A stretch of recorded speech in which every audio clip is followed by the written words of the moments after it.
Hello everyone, आज की इस वीडियो में हम सॉल्व करेंगे यूटेट से जुड़े 30 मोस्ट इंपोर्टेंट क्वेश्चंस को जो 2021 में पूछे गए हैं। किस टाइप के क्वेश्चंस इस पेपर में पूछे गए थे सीडीपी में, इसकी कंप्लीट इन्फॉर्मेशन आपको इस वीडियो में मिलेगी। इसके लिए आप कंप्लीट वीडियो देखें, वीडियो को स्किप ना करें। तो देखिए, पहला क्वेश्चन है, एक बालिका अपनी परीक्षा के लिए बहुत मेहनत करती है, उसका यह व्यवहार उसकी डैश का संकेतक है। तो हमें बताना है ये किस चीज़ को इंडिकेट करता है, उसकी बहुत ज़्यादा मेहनत करना। तीक्ष्ण संज्ञानात्मक योग्यता को, उच्च उपलब्धि अभिप्रेरणा को, अधिक व्यस्त कार्यक्रम को, माता पिता को प्रभावित करने की इच्छा को। तो इसका राइट आंसर होगा, देखिए, हाई अचीवमेंट मोटिवेशन। तो ऑप्शन बी इसका राइट आंसर होगा। नेक्स्ट क्वेश्चन है, पुरस्कार की अधिगम में महत्वपूर्ण भूमिका है, यह मुख्य विशेषता किस अधिगम की है। तो देखिए, लर्निंग में अगर रिवार्ड दिया जा रहा है तो ये किस मुख्य विशेषता के अंतर्गत आता है, किस अधिगम के अंतर्गत आता है, हमें ये बताना है। तो देखिए, ऑप्शन है आपका व्यवहारवादी, संरचनात्मक, मानवतावादी, वैज्ञानिक। तो इसका राइट आंसर होगा व्यवहारवादी। ऑप्शन इसका राइट आंसर होगा। नेक्स्ट क्वेश्चन है, नकारात्मक पुनर्बलन यानी कि देखिए नेगेटिव रेनफोर्समेंट का क्या मीनिंग है, हमें बताना है। कोई भी उद्दीपन प्रस्तुत ना करना, अप्रिय उद्दीपन प्रस्तुत करना, दंड देना, अप्रिय उद्दीपन को समाप्त करना। तो नकारात्मक जो पुनर्बलन है उसका अर्थ होगा अप्रिय उद्दीपन को समाप्त करना। नेक्स्ट क्वेश्चन है, अभिक्रमित अधिगम निम्नलिखित में से किस पर आधारित है। क्षेत्र सिद्धांत, क्रिया प्रसूत अनुबंधन, गेस्टाल्ट अधिगम सिद्धांत, शास्त्रीय अनुबंधन। तो आपसे पूछा जा रहा है programmed learning is based on, किस चीज पर बेस्ड होती है। तो इसका राइट आंसर होगा क्रिया प्रसूत अनुबंधन यानी कि ऑपरेंट कंडीशनिंग। ऑप्शन बी इसका राइट आंसर होगा। नेक्स्ट क्वेश्चन है, गणित का एक अध्यापक कक्षा में कुछ प्रश्न कराता है, इसके बाद छात्र को पुस्तक में दी गई समस्याओं को हल करने के लिए कहता है। इस स्थिति में छात्र जिस नियम का पालन कर रहे हैं वह है निकटता का नियम, पुनर्बलन का नियम, तत्परता का नियम या अभ्यास का नियम। तो देखिए, अगर बच्चा उन क्वेश्चंस को कर रहा है तो ये अभ्यास के अंतर्गत आएगा। ऑप्शन डी इसका राइट आंसर होगा एक्सरसाइज। क्वेश्चन नंबर 6 है, अभिरुचि का अर्थ है। अभिरुचि यानी कि इंटरेस्ट का क्या अर्थ है। किसी व्यक्ति द्वारा उसकी क्रियाओं की अपेक्षा किसी एक अथवा एक से अधिक विशिष्ट क्रियाओं में स्वयं को अधिक व्यस्त रखने की वरीयता है। तो ऑप्शन इसका राइट आंसर होगा। नेक्स्ट क्वेश्चन है, निम्नांकित में किस विधि में परीक्षणकर्ता व्यक्ति से वार्तालाप करके सूचनाएं एकत्र करता है। तो ऑप्शन है व्यक्ति अध्ययन, आत्म प्रतिवेदन, साक्षात्कार, प्रेक्षण। तो देखिए, सूचनाएं जो एकत्रित होती हैं वो इंटरव्यू के थ्रू होती हैं। तो ऑप्शन सी इसका राइट आंसर होगा। नेक्स्ट क्वेश्चन है, विकास के विषय में कौन सा कथन सही नहीं है। तो आपको बताना है कि इनमें से कौन सा स्टेटमेंट करेक्ट नहीं है डेवलपमेंट के लिए। तो इसका राइट आंसर होगा, देखिए, ऑप्शन सी, विकास एक आयामी है। तो ऑप्शन सी इसका राइट आंसर होगा। नेक्स्ट क्वेश्चन है, पियाजे के अनुसार संज्ञानात्मक विकास की किस अवस्था में प्रतीकात्मक विचारों का विकास तथा वस्तु स्थायित्व उत्पन्न होता है। ऑप्शन है संवेदी प्रेरक, पूर्व संक्रियात्मक, मूर्त संक्रियात्मक या औपचारिक संक्रियात्मक। तो इसका राइट आंसर होगा संवेदी प्रेरक, जिसे बोला जाता है सेंसरी मोटर। नेक्स्ट क्वेश्चन है, जीवन की वह अवस्था जिसमें यौनारंभ प्रारंभ होता है यानी कि प्यूबर्टी स्टार्ट होती है और सेक्सुअल मैच्योरिटी तक की जो एबिलिटी है रिप्रोड्यूस होती है, तो इस स्टेज को कॉमनली किस नाम से जाना जाता है। तो ऑप्शन है बाल्यावस्था, शैशवावस्था, प्रौढ़ावस्था या फिर किशोरावस्था। तो इसका राइट आंसर होगा किशोरावस्था, जिसे हम बोलते हैं एडोलसेंस। ऑप्शन डी इसका राइट आंसर है। नेक्स्ट क्वेश्चन है, किशोरावस्था के संबंध में कौन सा कथन सही है। तो देखिए, इसका राइट आंसर है काल्पनिक श्रोता किशोरों का एक विश्वास है कि दूसरे लोग भी उनके प्रति उतने ही ध्यानाकर्षित होते हैं जितने कि वे स्वयं होते हैं। नेक्स्ट क्वेश्चन है, एनोरेक्सिया नर्वोसा है। तो देखिए, एनोरेक्सिया नर्वोसा जो है एक ईटिंग डिसऑर्डर है यानी कि आहार ग्रहण संबंधी विकार है। तो ऑप्शन सी इसका राइट आंसर होगा। नेक्स्ट है, मंद प्रकाश के प्रभावन के बाद तीव्र प्रकाश से समायोजन की प्रक्रिया क्या कहलाती है। तो इसे बोला जाता है प्रकाश अनुकूलन। ऑप्शन बी इसका राइट आंसर होगा। नेक्स्ट है, निम्नांकित में से कौन सा कथन अधिगम के संबंध में सही है। तो लर्निंग के संबंध में हमें बताना है कि कौन सा स्टेटमेंट करेक्ट है। व्यवहार में होने वाला स्थायी परिवर्तन अधिगम है, राइट।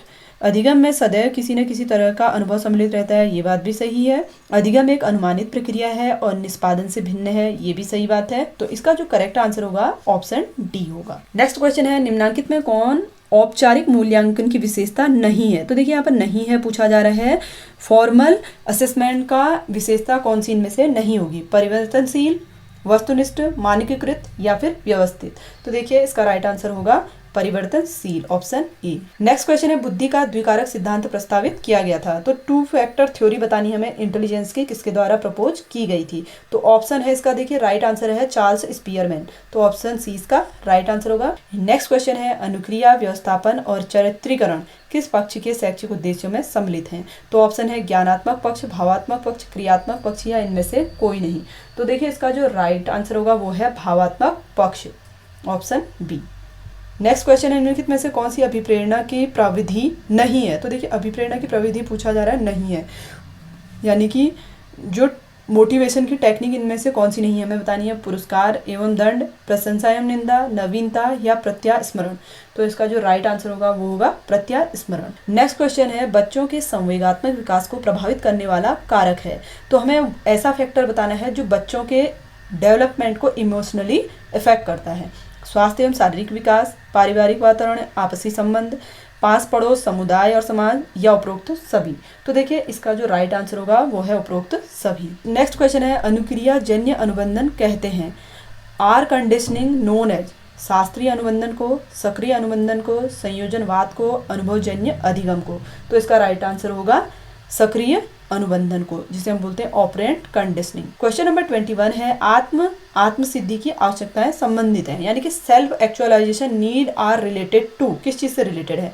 अंतर्दृष्टि सिद्धांत से, क्षेत्र सिद्धांत से, सूचना प्रक्रियाकरण सिद्धांत से, मैस्लो के मानवतावादी अधिगम सिद्धांत से। तो इसका जो राइट आंसर है वो है ऑप्शन डी, मैस्लो के मानवतावादी अधिगम सिद्धांत से। नेक्स्ट क्वेश्चन है, संवेदी स्मृति कहते हैं। सेंसरी मेमोरी किसे बोला जाता है? तात्कालिक स्मृति को, अल्पकालिक स्मृति को, दीर्घकालिक स्मृति को, इनमें से कोई नहीं। तो ये बोला जाता है अल्पकालिक स्मृति को, शॉर्ट टर्म मेमोरी को। नेक्स्ट क्वेश्चन है, निम्नलिखित में से कौन सा कथन सृजनात्मक तथा बुद्धि के संदर्भ में सत्य है? तो आपको बताना है क्रिएटिविटी और इंटेलिजेंस के संबंध में इनमें से कौन से स्टेटमेंट सही है। तो ऑप्शन है देखिए आपके पास, सृजनात्मक एवं बुद्धि के बीच सकारात्मक संबंध है। तो देखिए क्रिएटिविटी और इंटेलिजेंस के बीच में कोई पॉजिटिव रिलेशन है। बुद्धिमान हो जाना यह निश्चित नहीं करता है कि व्यक्ति सृजनशील भी होगा।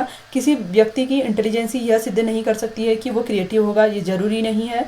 सृजनात्मक परीक्षण में अपसारी चिंतन का उपयोग होता है, जबकि बुद्धि परीक्षणों में अभिसारी चिंतन का उपयोग किया जाता है। तो देखिए इसका जो राइट आंसर होगा वो होगा ऑप्शन फर्स्ट वाला और थर्ड वाला। तो फर्स्ट और थर्ड है ऑप्शन बी में, तो इसका राइट आंसर होगा ऑप्शन। नेक्स्ट क्वेश्चन है, चेतना का वह स्तर जो अचेतन मूल प्रवृत्ति और पाश्विक अंतर्नादों का भंडार है। अचेतन, पूर्व चेतना, चेतन या इनमें से कोई नहीं। तो इसे बोला जाता है पूर्व चेतना। ऑप्शन बी इसका राइट आंसर होगा प्री कॉन्शियस। नेक्स्ट क्वेश्चन है, वह रक्षा युक्ति जिसमें दुश्चिंतता उत्पन्न करने वाले व्यवहार और विचार पूरी तरह चेतना के स्तर से विलुप्त कर दिए जाते हैं। अस्वीकरण, दमन, प्रक्षेपण, युक्तिकरण। तो इसका राइट आंसर होगा ऑप्शन डी, युक्तिकरण। नेक्स्ट क्वेश्चन है, किसने व्यक्तित्व के सिद्धांत में अनन्यता संकट की बात कही? तो देखिए हमें बताना है कि identity crisis in his theory of personality किसने बोला था? तो इसका राइट आंसर है एरिक एरिक्सन। ऑप्शन सी इसका राइट आंसर होगा। नेक्स्ट क्वेश्चन है, आत्म का तात्पर्य है। तो देखिए इस क्वेश्चन में थोड़ा डाउट है। इसमें देखिए दो ऑप्शन आपको ऐसे दिए गए हैं जो इसके आंसर में भी हो सकते हैं। तो करेक्ट आंसर की आने के बाद ही आपको पता चल सकता है। तो इस क्वेश्चन को आप स्किप कर सकते हैं। नेक्स्ट क्वेश्चन है, निम्नलिखित में कौन सी व्यक्तित्व की विशेषताएं हैं? तो देखिए हमें बताना है कि पर्सनैलिटी का कैरेक्टरिस्टिक इनमें से कौन कौन से हो सकते हैं, हमें बताना है। इसके अंतर्गत शारीरिक मनोवैज्ञानिक दोनों घटक आते हैं। किसी व्यक्ति विशेष के व्यवहार के रूपों में इसकी अभिव्यक्ति पर्याप्त रूप से अनन्य होती है। इसकी प्रमुख विशेषताएं साधारणतः समय के साथ परिवर्तित नहीं होती या उपरोक्त सभी। तो इसका राइट आंसर होगा ऑप्शन डी। देखिए व्यक्तित्व के विशेष उपागम का अग्रणी माना जाता है। तो किसे माना जाता है, हमें इसका राइट आंसर बताना है। तो यह है गार्डन ऑलपोर्ट को। ऑप्शन बी इसका राइट आंसर होगा। नेक्स्ट क्वेश्चन है, प्रेक्षणात्मक अधिगम का सिद्धांत दिया था।